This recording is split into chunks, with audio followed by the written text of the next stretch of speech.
Sekarang saya mau lanjutkan SVM, makanya SVM bagian 2.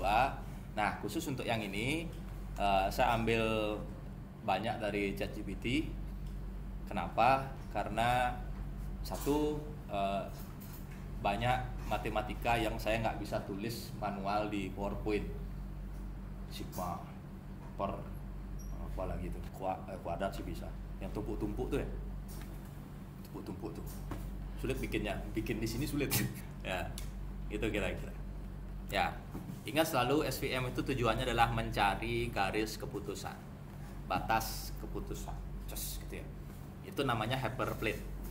Nama garis yang aku bikin kemarin tuh hyperplane. Untuk memisahkan data, spirits data dari kelas yang lulus nggak lulus, sakit nggak sakit, tumor nggak tumor, ngebut nggak ngebut, apapun itu yang digambarkan dengan Y1 sama dengan Y-1. Ya, seluas dan seoke mungkin. Jadi semaksimalnya berapa? Misalnya data di sini dan di sini. Nah, ini nih di mana enaknya itu ya. Semana enaknya itu maksudnya. Largest possible margin. Lalu ketika datanya tidak linear, tidak bisa dipisahkan dengan garis lurus, ya. SVM itu punya yang namanya kernel function, fungsi kernel untuk mentransform data, ya, sehingga kita bisa bikin garisnya. Itu maksud penjelasan paragraf pertama. Ya, sekali lagi ingat, SVM itu tujuannya bikin decision boundary, bikin garis pemisah. Bikin garis pemisah. Lalu ketika bentuknya bukan garis, pemisah itu bukan garis, SVM itu punya yang namanya kernel function. Kita hari ini kan kenalan sama satu kernel, yaitu polinomial kernel. Itu datanya sebenarnya 16 baris. Kalau saya bikin 16 jadi 1, kecil banget fontnya. Itu aja. Jadi saya split tengah 88. Itu sebenarnya nyambung. Ya, sebenarnya gitu. Nyambung 16 baris. Cuma karena kalau saya bikin plug 16, kecil banget fontnya ternyata, udah saya potong jadi 2. Ya, ini tanpa label, jadi saya nggak ada ceritanya hari ini. Ada 2 yang menjadi penentu. Itu bisa macam-macam ya, lama tidur, lama belajar, lulus nggak lulus. Nah, bisa dibikin cerita kayak gitu ya. Terus semester zodiak, DO nggak DO ini. X1, X2 dan Y. Nah, ini gambarnya. Kalau datanya kayak gini, kamu mau tarik garis kayak gimana?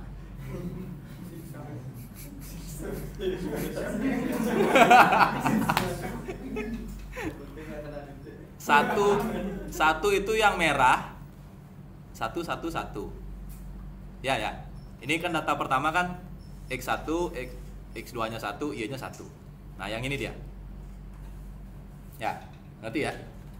Ini X1 yang di bawah horizontal, yang vertikal X2, Y nya kalau yang merah dia adalah 1, kalau yang biru dia adalah minus 1.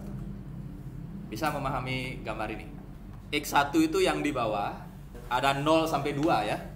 Nilainya 0 sampai 2, nggak akan lebih ya, 2,5, sorry. 0 sampai 2,5. Ini X yang 1. Ini X2-nya. X2-nya yang ini. Sampai 2,5 juga. Sampai 2,5. 2,25, sorry. 2, lah ini 2,3. Oh, 2,3-nya nih. Bentuk atas ya. Kan dia ambilnya setengah. Bisa memahami datanya. Jadi X1 itu yang ini, X2 itu yang ini. Terus di mana dia ketemu dibikin titik. Ya, kalau Y-nya adalah 1 dikasih warna merah, kalau Y-nya -1 dikasih warna biru. Bisa mengikuti ya. Jadi X1 itu yang ambil garis bawahnya, dia berapa nilainya. X2 itu yang berdiri, berapa nilainya. Terus ketemu di satu titik, kalau dia 1 dikasih warna merah, kalau dia -1 dikasih warna biru. Nah, ternyata data ini kalau digambar tuh jadi gini. Kamu mau gambar garis di mana? Iya kan? Mau gambar garis di mana? Ini namanya non linear. Jadi nggak boleh pakai garis lurus, nah gitu. Non linear. Kalau linear dia pakai garis lurus, beres. When the data is not linearly separable. Ketika data itu tidak dapat dipisahkan dengan garis lurus. Ya, kita butuh kernel function. Nih. Ya, cuma perlu saya klarifikasi, ini hitung-hitungannya rumit. Saya nggak jelasin sampai super rinci, ya biar teman-teman tahu aja. Ya, nanti kita pakai Python. Ya. Kita yang ini udah di level bendera putih. Pertemuan 10 udah sesak napas. Saya langsung split dengan coding Python biar kamu tahu. Saya nggak kayak minggu sebelumnya lagi yang mati Python gitu ya. Sekarang saya selip-selipin biar kamu tahu mana mati, mana Python, mana mati, mana Python. Ya, coba yang berbeda ya.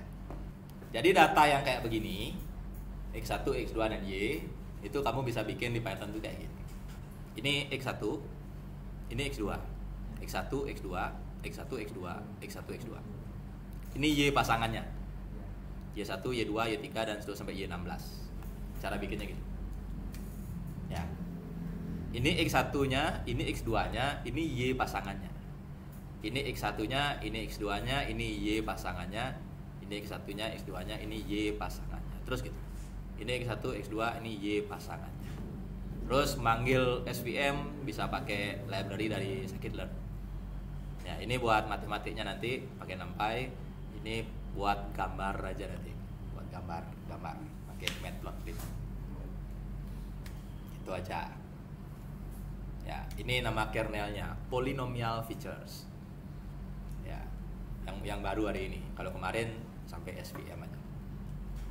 Sip ya? Ada yang ditanyain dulu? Nyiapin data? Tidak ada ya? Nah, saking rumitnya matematikanya, ya, saya tidak ngolah ke 16-nya. Saya olah 3 aja.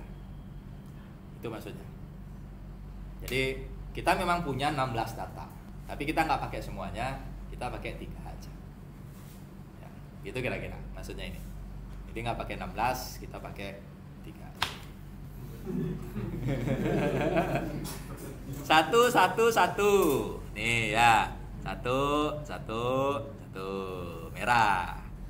2 0,5 minus 1. 2 0,5 nih minus 1 biru. 0,5 2 minus 1. 0,5 di sini ya, 2 minus 1 biru.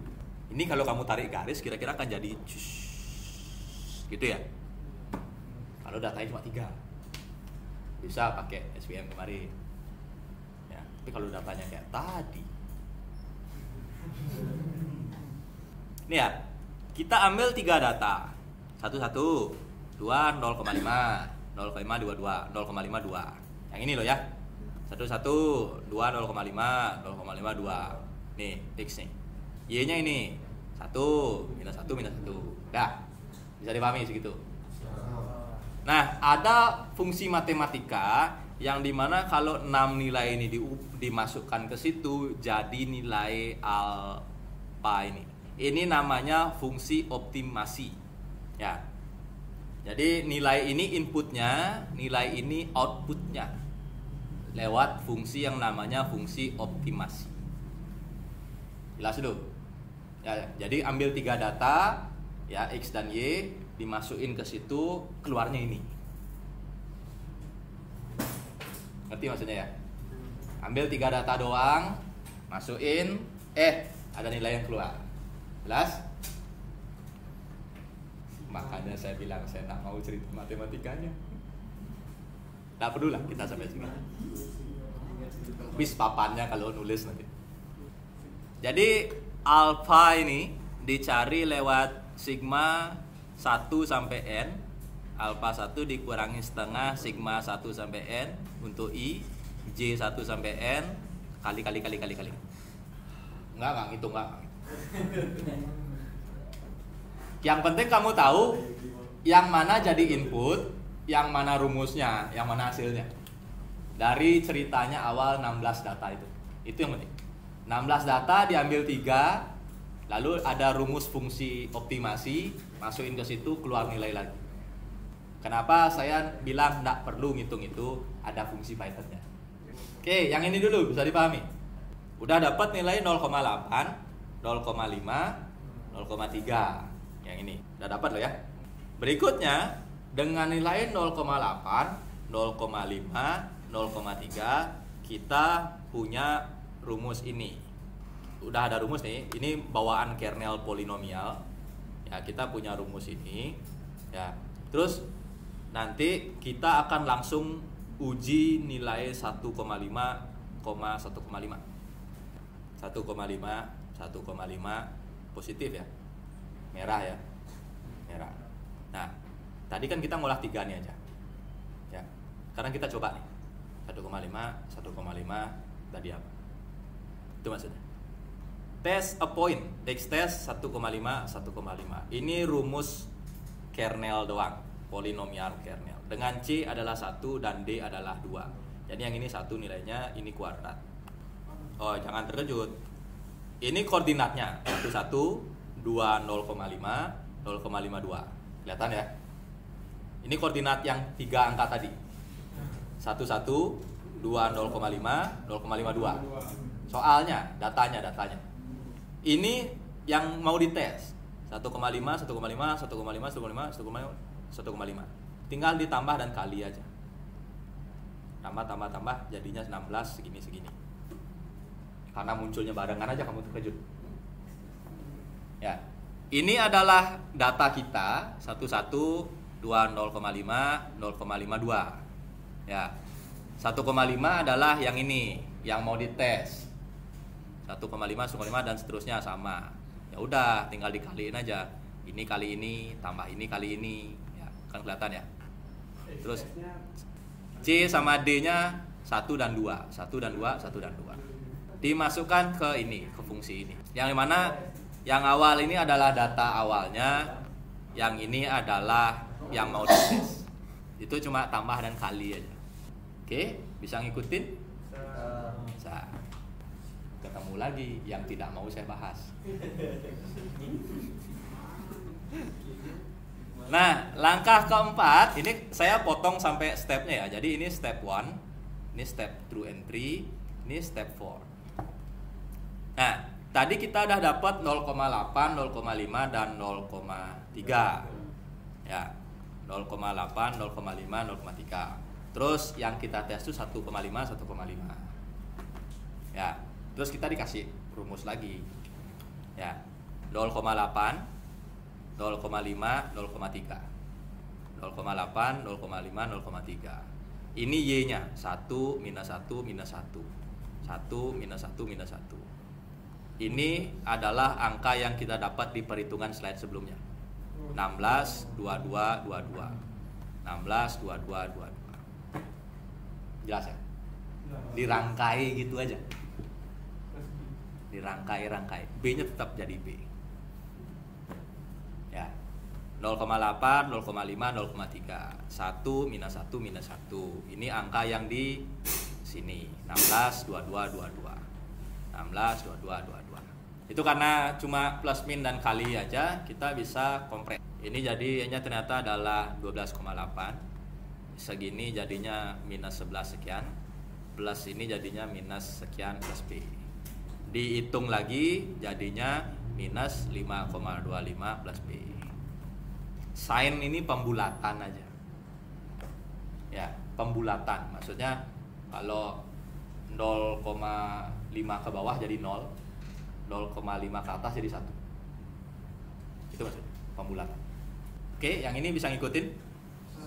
Masukin angka, hitung gitu aja sudah. Ya, masukin angka, hitung. Ini rumus untuk nyari B-nya doang.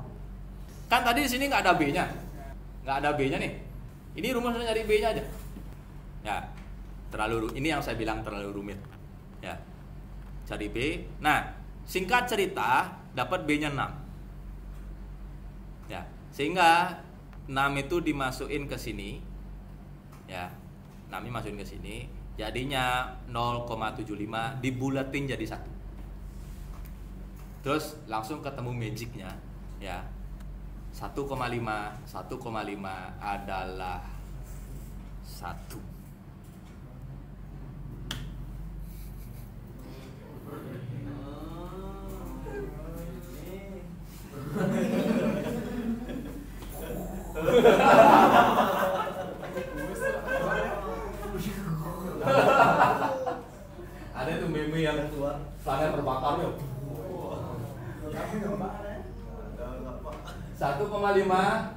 pakai 3 data aja. Kita hanya pakai 3 data. Kita langsung nebak yang 1,5 dan 1,5. SVM langsung nebak itu 1. Data keempat itu kita nggak training ya, kita nggak latih, kita hanya pakai akun ini. Nah, terus kita melalui semua ini, ya kita melalui semua ini, X test is classified as 1. 1,5 adalah positif. Tapi kamu harus sebut dulu kernel body untuk mengambil semua langkah tadi. Sekali lagi saya ingatin kenapa saya mati-matian ngajarin kamu matematikanya.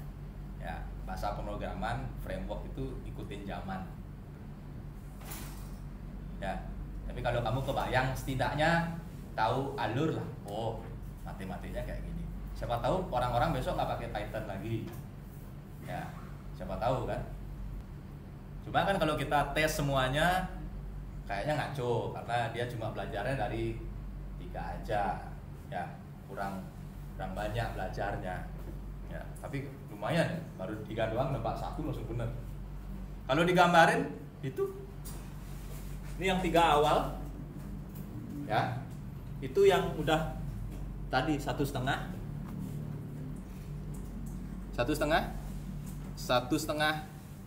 merah. Ini 3 data yang dipakai ngolah matematika. Ini yang 1,5. Nah, muncul merah. Ini buat gambarnya. Ya. Ini buat gambarnya. Terus ini gambarnya. Jadi, dia ambil 3 data untuk diolah matematika. Dia dapat rumus fx test. Ya, dia dapat rumus itu yang menghasilkan 1 atau minus 1. Ya, kita udah coba tadi pakai 1,5, hasilnya 1. Semua titik dicobain, dimasukin ke situ. Maka akan muncul blok 1 dan blok minus 1. Oh, ada potongan data yang diambil, dicemplungin ke matematikanya, plek. Ya, jadinya adalah rumus fx, fungsi fx. Yang luaran dari fungsi itu adalah 1 atau minus 1, merah atau biru. Ya. Dengan rumus ini semua titik itu dicobain. Tadi kan baru nyoba 1,5. Semua dicobain. Bahkan kelipatannya bukan setengah lagi, 1,1, 1,2, 1,3, 1,4, 1,5, terus gitu. Ya, segede x min x max-nya, y min y max-nya. Jadi segede kotak itu dicobain semua. Yang 1 kasih merah, yang minus 1 kasih biru. Yang 1 kasih merah, yang minus 1 kasih biru. Jadi kalau ditanya, gimana cara kamu gambar garis biar data ini terklasifikasi? Itu jawabannya. Garisnya lurus nggak? Enggak. Ini namanya non-linear.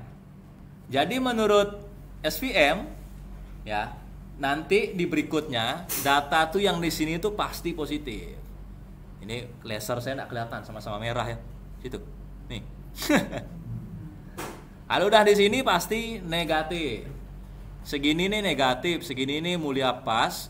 Ini coaster kiri, ini mulia pas lagi. Jadi kalau komputernya udah belajar kayak gini, ditanya, ya 3,2 1 berapa? X-nya 3,2, X1-nya, X2-nya 1. Ya, merah apa biru? Biru. Nah, gitu ya. Karena dia sudah punya pengetahuan yang dia bentuk sendiri. Jelas ya? Bisa mengikuti ya? Yang penting paham alurnya, paham story-nya. Matematika tadi itu nggak usah disanget. Kamu tinggal, ya itulah, 2 baris saja jadi. Ya, 2 baris saja jadi. Sudah sangat dibantu. Nah, berikutnya jawaban kita tadi yang ini. Kan? Ada satu angka yang bisa dimodif di coding. Nah, kita udah masuk coding nih, kita tinggalin matematika. Ya, ada satu angka yang bisa diganti nilainya, ya nanti gambarnya berubah, tapi datanya masih masuk. Bayangin, kamu bisa gambar garis nggak lurus, bebas untuk menggolongkan data ini. Bisa nggak? Bisa. Gambar garisnya bisa kayak gimana bentuknya? Ini bener nggak datanya? Yang merah masuk merah, yang biru masuk biru, bener nggak? Benar. Masih banyak kemungkinan karena 16 data untuk SVM, untuk machine learning itu masih sangat sedikit, sehingga klasifikasinya, pembagiannya masih bisa ngawur, masih tidak konsisten. Ya. Menurut gambar yang pertama, yang ini nih merah. Menurut gambar yang pertama. Terus kalau saya tarik garisnya kayak gini, kayak gambar kedua, bisa dong? Bisa. Bisa. Ini biru sekarang. Itu yang mana yang diganti, Pak? Yang ini. Ingat nggak slide yang ini? Yang diganti itu pangkatnya. Awalnya D sama dengan 2. Di bagian polinomial kernelnya yang diganti. Jadi yang awalnya di sini D kuadrat. Yang ini 4 kuadrat jadi 16. Artinya apa? Kalau ini makin digedein angkanya, angka yang ini makin gede toh. Ya.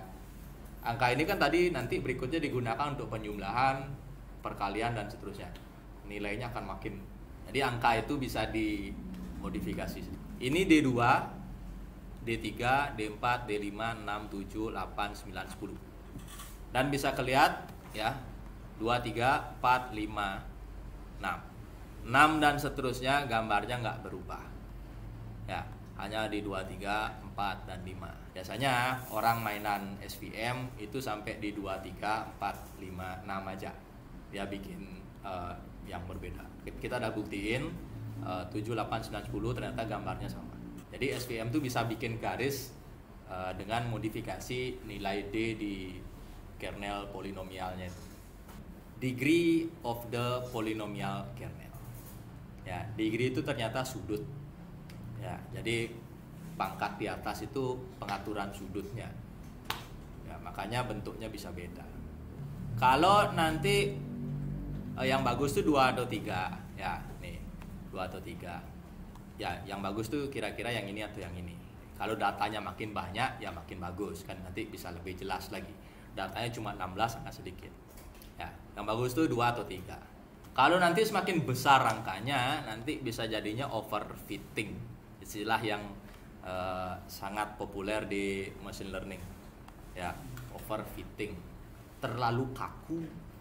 Ya, tidak bisa menyesuaikan diri.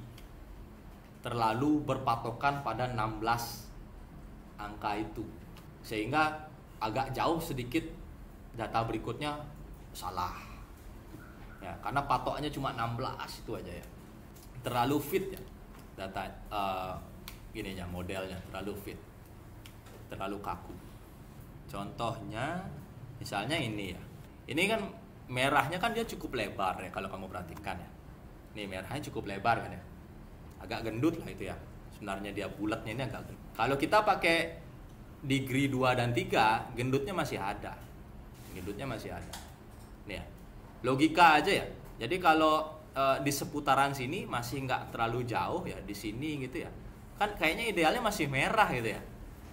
Ya, kalau dengan mata sekilas ya. Kayak masih merah nih di seputaran sini. Itu terjawab di 2 dan 3. Tapi coba kamu lihat di seterusnya. Padahal kalau lihat gambar gitu ya, oh merah nih ngembang gitu ya. Ini yang biru nih malah yang kalau lihat dari gambar kan menyingkir ya. Ya kan bisa kamu agak menghayal sedikit lihat datanya ya. Merah tuh kan kayak bulat ya. Merah tuh bulat loh.